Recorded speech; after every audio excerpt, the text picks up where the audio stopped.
할렐루야. 하나님의 크신 사랑이 이 새벽에 우리 가운데 가득한 줄 믿습니다. 오늘 우리는 사사기 3장 1절로 6절의 본문을 통하여 타협하면 끝장납니다 라는 제목으로 하나님의 말씀을 함께 나누도록 하겠습니다. 우리가 살면서 많은 사람들을 만납니다. 그리고 많은 일들을 함께 하죠. 그런데 일을 하는 데 있어서 목적이 정확한 사람과 목적이 정확하지 않는 사람을 만나게 됩니다. 누가 더 적극적인 태도를 보일까요? 그것은 당연히 목적을 가지고 일하는 사람입니다. 오늘 본문의 이스라엘 백성은 목적을 모르는 사람들이었습니다. 하나님께서 이스라엘을 가나안 땅에 들어가시도록 하신 것은 거룩한 목적이 있었습니다. 그 목적은 가나안 땅에 있는 우상 숭배자들을 심판하기 위함이었습니다. 그런데 오늘 본문에서는 결코 하나님의 뜻을 온전히 알지 못하는 백성들이 하나님께서 원하시는 방향으로 나가지 않고 외려 반대 방향, 그러니까 내쫓아야 할 이방 민족과 우상들을 사랑하고 흠모하며 섬겼다라는 것입니다. 1절을 보십시오. 여호와께서 가나안의 모든 전쟁들을 알지 못한 이스라엘을 시험하려 하시며, 여기에서 가나안의 전쟁들을 알지 못하는 자들이라고 했습니다. 두 가지 의미가 있습니다. 첫째는 전쟁을 경험하지 않은 세대들입니다. 둘째는 가나안 전쟁의 목적을 알지 못하는 자들입니다. 여기에서는 두 번째가 더 강한 의미가 담겨져 있습니다. 가나안 전쟁의 목적을 알지 못하는 자들이라는 것이죠. 가나안 전쟁은 영토 싸움이 아니었습니다. 우리 이름으로 된 땅을 소유하는 것이 아니었습니다. 농사를 짓고 가축을 키우기 위한 싸움도 아니었습니다. 그런 땅을 확보하는 것이 아니었다라는 것이죠. 이것은 지난날 하나님께서 가나안 땅에 거주하고 있는 족속들을 진멸하라는 헤렘의 명령이었습니다. 그러므로 이 전쟁은 하나님께서 허락하신 목적을 성취하기 위한 전쟁이었죠. 우상을 숭배하는 악한 자들을 심판하기 위한 전쟁이었습니다. 하나님께서는 이스라엘을 통하여 거룩한 전쟁을 치르신 것이죠. 신명기 7장 1절과 2절을 보면요, 내 하나님 여호와께서 너를 인도하사 내가 가서 차지할 땅으로 들이시고 내 앞에서 여러 민족, 헷 족속과 기르가스 족속과 아모리 족속과 가나안 족속과 브리스 족속과 히위 족속과 여부수 족속, 곧 너보다 많고 힘이 센 7 족속을 쫓아내실 때에 내 하나님 여호와께서 그들을 내게 넘겨 내게 치게 하시리니 그때 너는 그들을 진멸할 것이라. 그들과 어떤 언약도 하지 말 것이요, 그들을 불쌍히 여기지도 말 것이며, 또 그들과 혼인하지도 말지니 내 딸을 그들의 아들에게 주지 말 것이요, 그들의 딸도 내 며느리로 삼지 말라라고 말씀하셨습니다. 여기에서 헤렘은 내 하나님 여호와께서 그들을 내게 넘겨 내게 치게 하시리니 그때 너는 그들을 진멸할 것이다. 여러분, 여기서 진멸이라는 뜻이 헤렘입니다. 새로운 세대, 전쟁을 알지 못하는 세대의 가장 큰 문제는 하나님도 모르고 지금 이스라엘이 가나안 땅에 들어온 목적도 모르고 있는 것입니다. 그런데 전쟁을 알지 못하는 세대가 했던 행동은 무엇입니까? 5절을 보십시오. 오늘 본문입니다. 그러므로 이스라엘 자손은 가나안 족속과 헷 족속과 아모리 족속과 브리스 족속과 히위 족속과 여부수 족속 가운데 거주하면서, 여러분, 하나님께서는 지난날 이들 다 멸하라고 그랬습니다. 멸하라고 명하신 족속들입니다. 그런데 이들은 어떻게 했습니까? 5절에 보면 거주하였다라고 말하고 있습니다. 일반적으로 거주하였다는 말은 일정한 곳에서 살았다라는 것인데요. 그런데 오늘 본문에 거주하였다라는 말은 베케레브라는 히브리어입니다. 베케레브, 뭐뭐 안에, 뭐뭐 중심에, 뭐뭐 가운데라는 뜻이에요. 이것은 어떤 공간적인 의미보다 정신적인 의미가 강합니다. 즉 이스라엘 백성은 이방의 우상 문화에 장악되어 그들의 지배를 받았다라는 것이에요. 그들의 마음에 그들과 함께 살았다라는 것입니다. 하나님 나라의 정체성을 상실했습니다. 정신을 빼앗겼으니 다음은 무엇을 빼앗길까요? 육체입니다. 하나님께서 하지 말아야 된다고 명하신 그것을 그대로 행하고 있습니다. 6절을 보십시오. 그들의 딸들을 맞아 아내로 삼으며 자기 딸들을 그들의 아들들에게 주고 또 그들의 신들을 섬겼더라. 세 가지를 했습니다. 딸들과 아들을 서로 맞바꾸었고요, 그 다음에 신들을 섬겼습니다. 완전히 돌이킬 수 없을 정도로 섞여버렸다는 말입니다. 그들의 딸들, 그들의 아들들, 자기의 딸들, 자기 아들들의 표현처럼 이스라엘 백성과 가나안 거민들이 서로 구분할 수 없을 정도로 결합되었고 섞여서 살게 되어버렸습니다.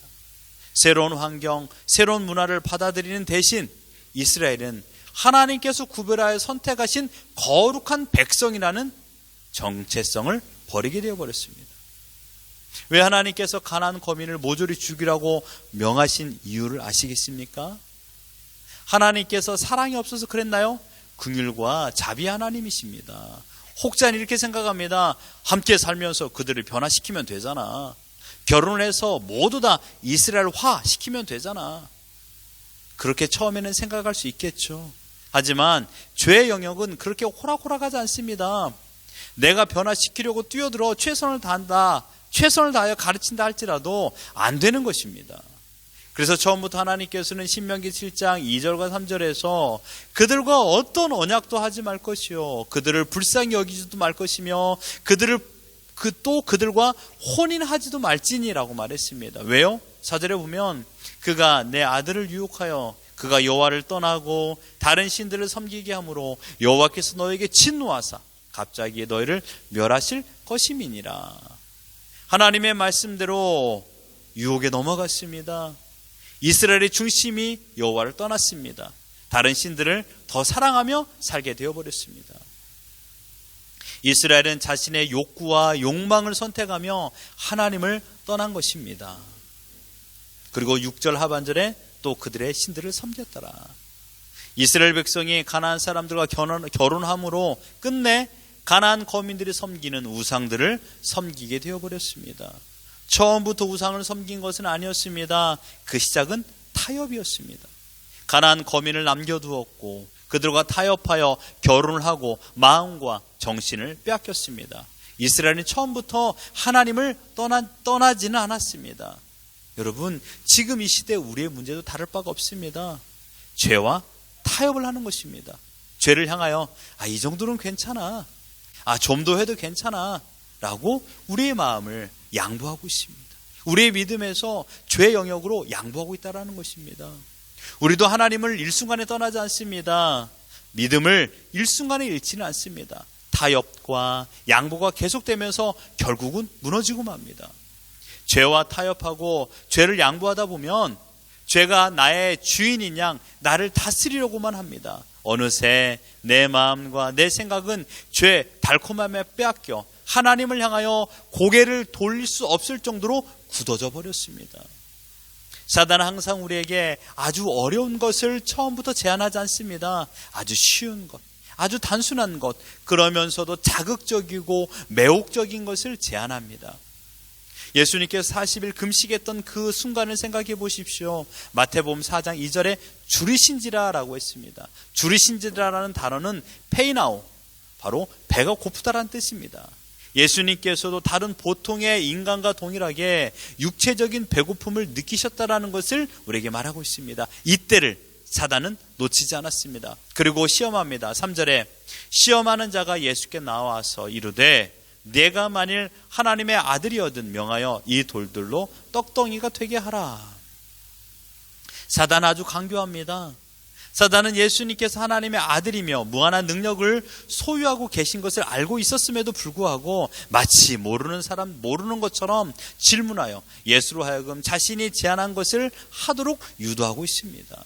그리고 떡을 만들어 너의 배고픈 배를 채우라고 이야기했습니다. 이런 것입니다. 약속한 40일 동안의 금식을 마쳤으니까 아무도 보지 않으니까 이 돌들을 떡으로 만들어서 먹어야겠다라는 생각을 가질 수 있지 않겠습니까? 보통 일반적인 사람이 돌을 떡으로 만들 수 있는 능력을 가졌다라면 이렇게 했겠죠. 지금 사단은 예수님을 이러한 시각으로 접근을 하고 유혹하고 있는 것입니다. 그리고 정확한 타이밍에 가장 시급하게 생각하는 것을 제시한 것입니다. 이처럼 죄 유혹은 강교하게 우리에게 다가옵니다. 이것 지으면 괜찮아. 처음이니까, 한 번이니까 괜찮아. 그 한 번이 끝내는 빠져나올 수 없는 깊은 수렁에 빠지게 만듭니다. 죄는 타협부터 시작합니다. 아주 작게 아무런 흔적도 없는 것처럼 느껴지기 시작합니다. 처음에는 내가 죄를 조절할 수 있다고 생각합니다. 그런데 어느 날부터는 그 죄와 나와 싸우고 있습니다. 그만큼 죄가 커진 것이죠. 나중에는 어떻게 될까요? 그 죄가 매일 나를 흔들어댑니다. 나를 이리저리 끌고 다닙니다. 이 상태가 죄의 노예가 되었다고 말하는 것이죠. 단적인 예로 마약이 그렇습니다. 알코올이 그렇습니다. 처음에는 실수로 모르고 또는 어쩔 수 없이 투약을 했다고 생각해 보십시오. 조절할 수 있어. 그런데 어떻게 됩니까? 그것이 가능할까요? 그 마약에 이리저리 끌려다닙니다. 일반적인 생활을 하지 못하게 되었고 마약이 없이는 살 수가 없는 상황이 되었습니다. 처음부터 이 지경에 될 것을 예상하고 시작한 사람 없습니다. 다 결코 환각제를 이겨낼 수 있는 사람은 이 세상에 아무도 없다라는 것입니다. 뼈를 깎는 고통을 감당해야 그제서야 환각자에서 풀려날 수 있습니다. 그 모든 일의 시작은 타협입니다. 이스라엘은 세상의 문화와 타협함으로 마음에 허용하였고 마음에 함께 거주하도록 하나님을 마음에서 밀어내버렸습니다. 사랑하는 성도 여러분, 지금 우리가 쉽게 타협하며 하나님보다 더 사랑하는 것들을 내 마음에 허용하고 있지는 않습니까?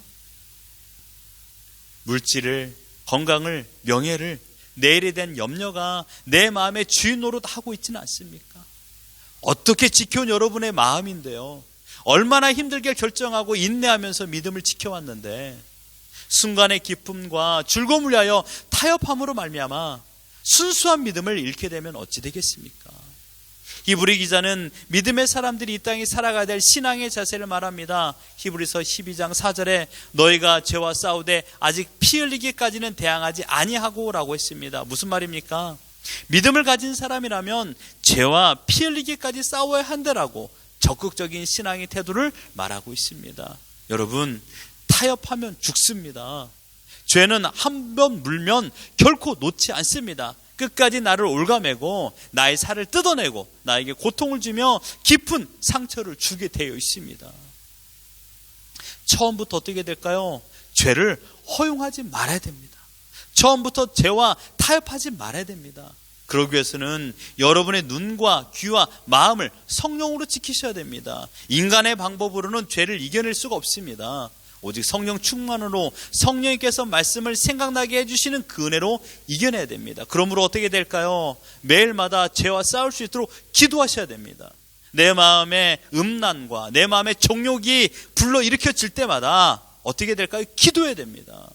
죄와 타협하면 끝장납니다. 여러분, 내일 주일부터 잘 지키십시오. 아니, 오늘 말씀을 읽고 기도하며 하나님의 뜻을 따라 살아가십시오. 그렇지 않으면 우리도 일순간에 죄에 넘어지게 되고 염려와 근심에 넘어지게 되며 나의 정욕의 노예가 되어버려 그 노예되어서 그 정욕에 이끌려 살아갈 수밖에 없다라는 사실입니다. 사랑하는 성도 여러분, 지금 이 순간 타협하면 내일도 보장할 수 없습니다. 어떻게 될까요? 죄와 싸워야 됩니다. 어떻게요? 하나님의 은혜를 사모하며 하나님께 피하는 겁니다. 하나님을 바라보는 겁니다. 그래야 우리가 이겨낼 수 있는 겁니다. 하나님의 은혜만을 사모하십시오. 처음 내가 예수 그리스도를 믿었을 때 그 감격을 기억하십시오. 그리고 그 놀라운 사랑을 매일마다 지키기 위하여 몸부림치십시오. 기도하시고 말씀 보십시오. 끝까지 우리의 믿음을 지켜나가는 우리 모두가 되기를 예수 그리스도 이름으로 축원합니다.